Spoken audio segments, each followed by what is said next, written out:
Well, greetings and welcome to another episode of Tuba People TV, where we talk about Arnold Jacobs all of the time. Puddles and I are here in very sunny San Francisco with Forrest Byram. Forrest, thanks so much for inviting us in. Oh, thank you for the invitation to speak. Yeah, Forrest is a graduate of Northwestern, studied with Mr. Jacobs in Chicago, and you're a Chicago native also. Yes. And here you've been in the Bay Area for how many years? 30 years now. Bay Area freelance tubist. And we were off camera, we were talking, it's all kinds of great stories. That's one of the joys of being a freelance artist is it's never the same. Yep. It's always a new day. Yes. I wondered, can you take us back to your first lesson or two or three in terms of what was that like for you? What are the memories that pop out from that period of time? That would have been roughly 1971. Okay. I started at Northwestern. I had no idea what I was in for with Mr. Jacobs. Just very dynamic personality, Yeah. for one thing. And he brought me in the first lesson, gave kind of a basic idea of where we were going, just sort of the intellectual approach of song and wind, of the 7th cranial nerve, the 12th cranial nerve. But mostly it was just from the beginning producing a sound.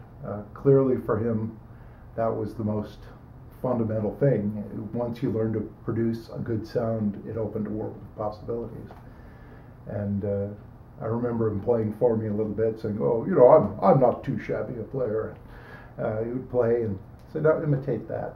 Always imitate the great artists." And that's where we started. Imitation, I remember him saying often, imitation was a great way to learn. Yep. And yeah, it's right there in the Arbenz book too. You get back to the back of the book, and he says, "This is where my job as a teacher ends. Now you go out and listen to the great artists, the great singers, and imitate what they're doing." Wow, that's right. I'd forgotten about that. That's very cool. Well, now you had your lessons down on South Normal. Were they always there, or was there a time when they migrated up to The first few years I was there, we went down to South Normal, and then after that he got his studio at the Fine Arts Building in Chicago, which was a little more convenient to get to because you could ride the L. Right. But it was always interesting going down to South Normal. I had a car that was a wreck that moved somehow, and we would put a couple of us in it and a couple tubas and head down for a lesson. It was always fun. You got to sit upstairs and in the living room, which was directly above his studio, and hear the other people playing. And every now and then somebody would insist that their way of making sound was much louder than Mr. Jacobs. And so they would have these little loudness contests. He had a decibel meter? Well, he had a decibel meter, but it was hooked up to a tree of lights. Oh, yeah. And so the louder you played, the more lights would go on. And he always won that contest. But you would hear from upstairs just these rip, and then the louder rip, and it was just them going back and forth. And as I say, he always convinced me in that contest, because I once said something about needing more edge to make more sound, and he clearly demonstrated that wasn't the case. And he did it with less effort. Yes. That was the amazing thing. Yeah, it never looked like he was working. I remember though, having that contest in his studio with the tree of lights. Yep. And it was early on in my studies with him when I really, I'd come to him fairly knotted up and with not a very big sound, and just having this little contest. And he was just an older fella, lots of health problems. If strength were the key, yeah, he shouldn't have won. No, he said, "Strength is your enemy, weakness is your friend." And occasionally he would say, "Here, put your hand here on my stomach while I play. You don't feel tension there, do you?" And I want to say, "You couldn't tense that if I put a gun to your head." But now I've kind of come to the same condition, so I don't make jokes like that anymore. Same conditioning, yeah. In terms of a little excess stomach material. I understand, yeah. Well, when you guys, after your lessons, did you guys ever talk about each other's lessons and just gather information as far as from each other? We definitely talked. I don't know that we spoke specifically about what happened in our lessons. Others may have, I don't know. But we talked about the general concepts. And I think more than anything else, we just talked about what an amazing player he was. I think that's forgotten a little bit. He was a great teacher. He really understood that, but he was an artist, first and foremost. And he lived in a time when the artistry was only widely available through records, through orchestral recordings. And you have to know how to listen to a particular thing in a recording to hear what he's doing. Mm-hmm. Whereas nowadays people do solo recital type things or CDs of orchestral excerpts. Not that there's anything wrong with that, but I don't think Jake would ever even consider doing that on his own, because it wouldn't have been the artistry that he would be looking for. And that was what was phenomenal about him. He was truly an artist. Although in lessons he said, well, you try to be an artist as much as you can, but you have to remember the tuba is a funny instrument. So, that's a good point. Why do you suppose he placed so much emphasis on sound? Because he did say that sound was, even if by a little bit, sound was your most important aspect, or the most important part of your artistry. Well, I think if you kind of look at it backwards, if you start with a sound that's based on the production of short, hard notes, it's very difficult to back up and produce something that's big and open. Whereas if you start at the other end, where it's big and open and easy, it's very easy to do many things with that. Also, he was very vocally oriented, and he sang very well. And I think the idea that a voice would be harsh and tight just musically didn't make any sense to him. Mm-hmm. That it started with the ease that a great artist shows. I remember him on more than one occasion talking about the love song as being the key, that just sort of your default position, having a sound that was produced in a sort of a love song kind of way, very relaxed, beautiful. Mm-hmm. And then from there you move out. If you need something that's harsh, then you can go to a harsh color, but you start from this area of... Yeah, it gives you your basic sound production from which everything can be derived. And part of the philosophy in the orchestra, at least he said this to me many times, was that they believed they should be like a really fine stereo, that you get louder and louder and louder, but you don't distort. And that really did seem to be the case with them. So it's just like turning up the volume on the stereo. Nothing happens to the sound. It just gets louder. Bigger and bigger and bigger. Yeah.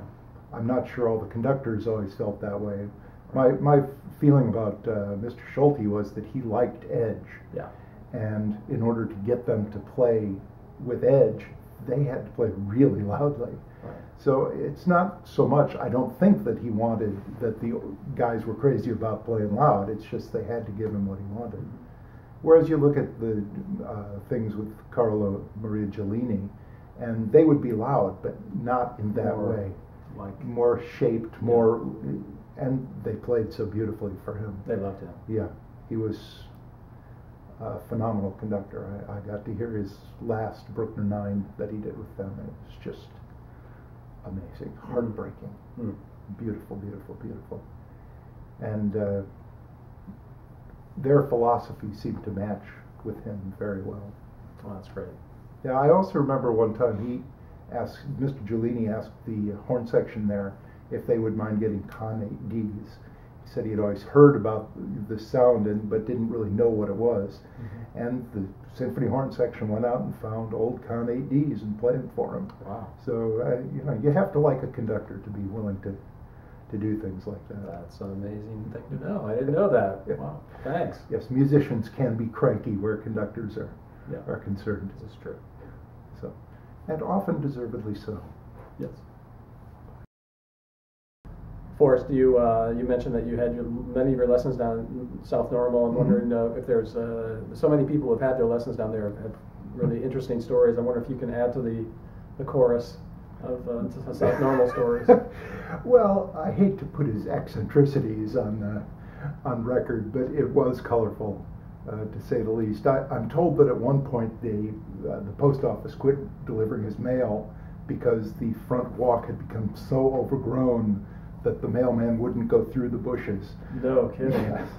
But you go down, and there were bushes always overhanging the front walk.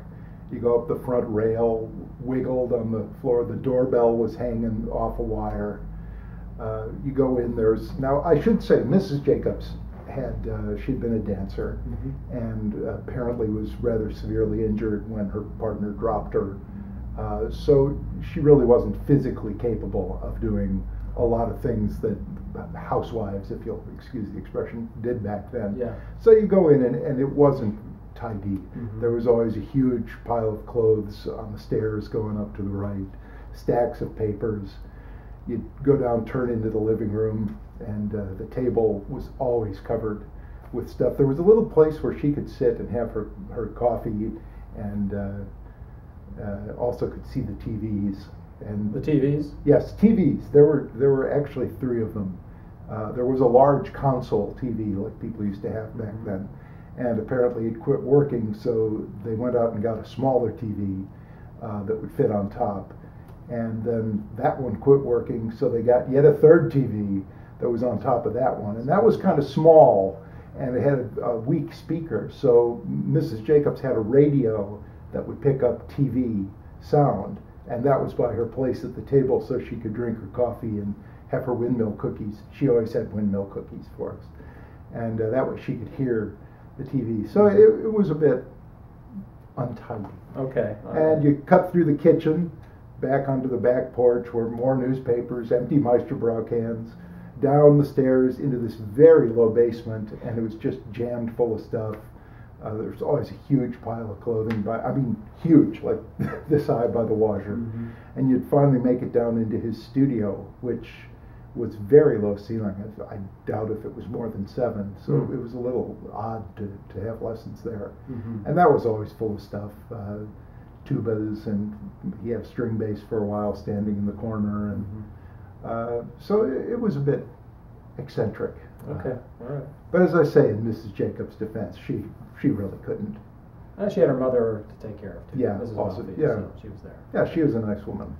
Now you played in Civic also. Yes, I And, was very fortunate. I'm sure you had some times to play with the opportunities to play the Chicago Symphony. Yes, Well, yes, I was very fortunate. Substitute and as a second Yeah. player. Definitely among the highlights Yeah. of my life. What are some performance highlights with the CSO? Oh gosh, they were all so good. One, I did a sort of last minute fill-in for Daphnis and Chloe with Gennady Rostjestvenski, and they were doing both suites. And Mr. Kleinhammer, when you were in as a sub, he would just take you by the hand and lead you through everything. He could be holding a note absolutely pianissimo and yet cue you at the slide exactly where to come in. And I was pretty nervous being there. I get to the end of the part of the first suite where I didn't have to play, and he just goes, "Don't worry, you don't have to count." And so that's fine. I'm sitting there, but I'm nervous, and I start counting again. And he goes, "I said you don't have to count." And he brought me in right where I should have been. I did Franck Juge at Ravinia one time. I was playing second. David Federley was playing first. And after we played it, it just was so loud. It was unbelievable. And I said to one of the regular Chicago Symphony guys, "Man, that's the loudest thing I've ever heard." He said, "Oh, you should have heard us play it with Solti." They probably the recording that they made probably out of that too. Yeah. Actually, it was funny. On that recording, Jim Johnson, really fantastic tuba player, was playing second on that. And they did the first take during the first day of recording, very first thing they did, and then they had like 3 days more of recording, and then finally got to it at the end of the last day. But there were all these musicians sitting waiting to do Franck Juge while the orchestra was doing to a Eulenspeigel. And apparently Mr. Solti would go into the booth and hear the playback at the end and didn't like it, wasn't loud enough. So he'd bring a few of the extras on and do it again, and then he'd go in the booth and it wasn't loud enough, and he'd bring a few more of the extras on. And what we think was happening is they'd be playing so loudly that they'd bury the needles, and the engineer would turn it down. So it was never loud enough for Solti. But by the time they were done, they had like 8 horns, 4 trombones, 2 tubas, playing the famous run at the end of Till Eulenspeigel. And if you listen to it on that recording, it's just this sort of band of sound. It is. It's a bit. Yeah, it's all going in the right direction. It is. But it just was, the monstrous forces of Berlioz playing. Well, what was it like sitting next to Jacobs? Oh, phenomenal. It's just, as I say, as you mentioned, so easy. And just the easiest person to follow, to tune to.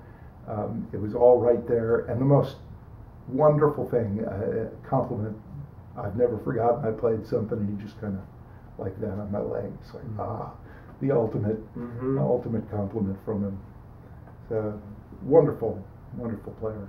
That's great. And any did you notice anything about his habits? Did he have any warm-up habits, on-stage habits before the concert started? I didn't notice anything in particular. He would play a little bit, but he didn't play a lot on stage. In the course of our lessons, he said that he didn't really believe in warming up as such. That he said if you were to put a sensor on your knee and warm it up as you would for athletic activity, you would see the temperature rise. Whereas warming up the face, the muscles are already full of blood, they're already warm. He considered it more a time of getting your good playing habits going. And I think his good playing habits were going most of the time. He didn't really need to warm up to them. I missed this particular event. He was warming up a little on stage one time for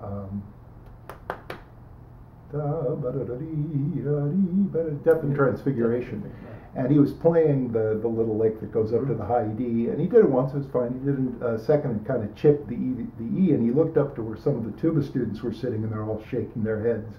So he just did it again, simple as could be, but instead of playing the E, he popped it up an octave. Just easy as could be, sort of put it down. So he was, when he was on stage, even when he was warming up, which he was performing. Yeah, absolutely. He was always performing when he was in public. When he had talked about me, and we talked about this with me many times, of being a showman. And sometimes you are like a glitzy showman, but other times an artistic showman. And I was at the Midwest Band Clinic looking at different tubas one time, and I was playing one, and I noticed a little bit of a crowd gathering, and so I started doing that, started being the showman, kind of playing, and right about then Jake walked by.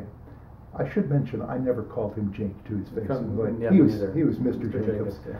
And it's only when I'm feeling so comfortable all of a sudden I call Mr. Jacobs Jake. But anyway, Mr. Jacobs went by and he looked over and I was doing the sort of Jake thing, and he just kind of smiled and nodded because I was imitating him, being the showman for the crowd. Right. But not playing garbage, playing the music as well as I could, being an artist, but still understanding that there's an audience here that you're playing for. And he emphasized that in teaching, that it's not all here within this little circle, that you're always performing for a great artist. He would say, pretend there's someone out in the hall that you want to hear you play.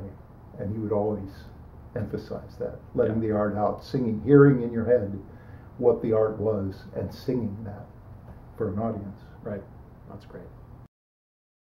Just in between segments here, we were talking about you were remembering Arnold Rubinstein wrote in a book. Can you just? Yeah, he wrote 2 books of memoirs, which are really wonderful. And in one of those, he wrote about that when he would play recitals, he would often pick one person in the audience for whom he'd play, and he would aim everything to that person. And at one concert, he picked out a little woman, older woman, who was kind of hunched up in the audience, and he played for her. And after the concert, she came back and went to him and said, "I know you played that for me." That's so interesting, because it reminds me of a story that Mr. Jacobs told me in a lesson, just to get me motivated in a similar way to play outwardly and not just in my little circle. Always play for the audience, and if you need to, play for somebody in the audience. And he said somebody, maybe not everybody, but there's going to always be at least one person listening to you, Mm-hmm. even if it's something as simple as a march. The tuba part in a Sousa march. Somebody's going to be listening. And he told a story about how one day they were doing a Sousa march, some pops concert or something, and somebody found him. Some just general, not a tuba player, just a general civilian, came and found him and said, "I really appreciate the way you played your part on that march." Huh. And then in my own career, a few times that's happened, and I thought that was a really interesting little lesson in that lesson. So this Rubinstein connection, I wonder if he got that from Rubinstein. Well, I was going to say if he stole, he would have stole from the greatest. So. Yeah, that's true. I mean, imitation is such a great way to learn, great way to teach, and it certainly is flattering. So, well, when you were playing extra the CSO or subbing in, what are some other sounds that attracted you in that brass section? Do you remember the people and the sounds? There was one. I played Capriccio Italiano, and Phil Smith was playing second cornet. Oh, wow. And it was the most phenomenal cornet playing I've ever heard in my life on second. Mr. Scarlett was playing first cornet. Okay. And it's not like Mr. Smith. I think I was allowed to call him Phil. But it's not like he was being inappropriate in how he played and overshadowing. It's just that what he was doing was so astounding. Yeah. There's another thing. It wasn't a live thing. It was I was listening to a recording with the score of Don Juan with Solti, and the oboe playing was so amazing. Ray Still, and I remember one of his students telling me that Mr. Still said that the entire world can be contained in 2 notes. And as I listened to that, I could hear that in every single thing he played. It was like a lifetime of living in every little lick. Here, there, 3 notes, 4 notes. And in brass playing, that's, I think, a very important idea, because frequently our parts are very spare, which is good, because otherwise it would be a band concert. But that there can be the attempt to be perfect in 1 note, that it's just so, the attack is just so, the sound is just so, the blend is just so. And of course, if you sit and worry about how to make it just so, you're going to go nuts. But that you envision it as being just like that. I'm always amazed when I look at string parts. They've got all those notes, and I figure, how do you make music out of so many notes? It's astounding. The organization of it all. But the idea of perfection to me is funny, because I've heard perfection one time. It was the Chicago Symphony Brass Quintet at Ravinia, and they played a piece, and they hit the last chord, and the balance, everything, the tuning was just right, and this note it was like the sun suddenly exploded. It was just so different from everything else, and they were playing pretty well to begin with. But when they stopped, they put down their instruments, and they all just looked at each other. So they knew that they had just done something astounding. Wow. So it's kind of funny to hear the word perfection used or genius used, so casually. But it really was that one moment of perfection that stuck in my mind. Yeah. With Jacobs, he's so much remembered as a breathing guru and the respiratory expert, but it seemed like he was always about the music. Would you say that was your experience? Absolutely. When he taught, he would use a musical idea to get a physical result. In other words, if you were having a specific physical problem, he would choose some music, some etude, whatever, that was aimed at bringing about the result he wanted. So through a musical approach, you would get what you wanted. It's just as simple if you're tonguing as saying 2 2 2 2 2. There's an idea that brings about the physical result. If you tried to move your tongue to say 2 2 2, focusing on your tongue. Yeah, it was never. You can't do that. Just using the patterns of speech. Yeah, you don't have the capacity, the motor capacity to move your tongue like that. So there was always a musical idea to get that result. Well, this has been a really great, fast-moving 25 or 30 minutes, Forrest. I can't believe that we've talked that long already. And I really want to thank you for putting on a tie. I had to. I feel underdressed. Puddles has his tie on. And I didn't bring a tie, but Mr. Jacobs always had a tie on. Always, yeah. All the lessons. I rarely saw him dressed casually, and that comes from coming up in an era when it was a workplace to go to the orchestra, and they all wore ties. But I had to do that out of respect for him. So let me throw in one other thing. Yeah, please. I really feel like everything in my playing that's good came from him, and there are a lot of shortcomings, of course. But you can't make a silk purse from a sow's ear. But I learned an enormous amount from him, and what I've achieved as a player, I really credit to him. He's marvelous teacher, great influence. Yeah, as an artist, he was certainly very charismatic. In that, I think many people who came through his studio, especially for an extended period of time, had the sense that, I felt like he was a grandfather to me personally, and I know other people have remarked similarly. Yeah.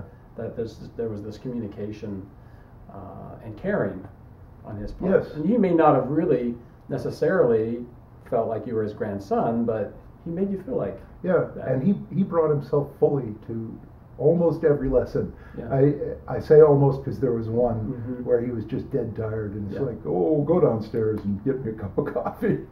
But in 7 years, he was there fully in each lesson, except just that one time, right, when he was half beaten to death, I think, by the recording schedule they were doing. Yeah. So very honest musician, very honest teacher. Well, Puddles has come up with a new gift. And actually, I've been waiting for a long time to say what this gift is, because I think it's kind of cute. But on behalf of Puddles, we'd like to thank you very much for participating in this project. And we'd like for you to have actually this match set of University of Oregon duck droppings. They're of the mint variety. And we hope they're not, just to be clear, they're not beaver droppings. They're Puddles. Cover your ears.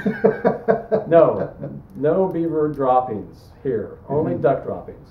Yes. Yes. So we give you those our thanks. Why, thank you. Thanks so much. Thanks, It's Forrest. a pleasure to be asked. It's wonderful to meet you and to hear about your time with Mr. Jacobs. It was time well spent in Chicago. Very good. So. And now back to you.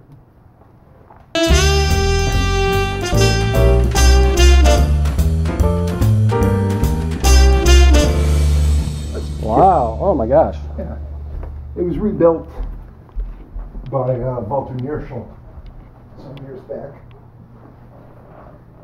Wow! Beautiful. Yeah, Holton.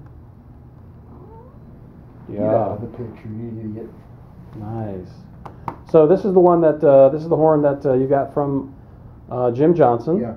And this is. Oh, okay. And you got it from Jim Johnson. He got it from Jake. Yeah. When Mr. Jacobs got access to the second York, then he no longer used this one. This was his home studio tuba, and as far as I know, this was the one he had in the house for years and years. And it was never as good as he wanted it. He had other copies made over the years, but as far as I know, this is the one he kept. This is the one that was used on that CD, Portrait of an Artist. And it was rebuilt a few years ago. It used to be, what do you call that, silver that's not shiny? Satin. Satin, thank you. It used to have a satin finish.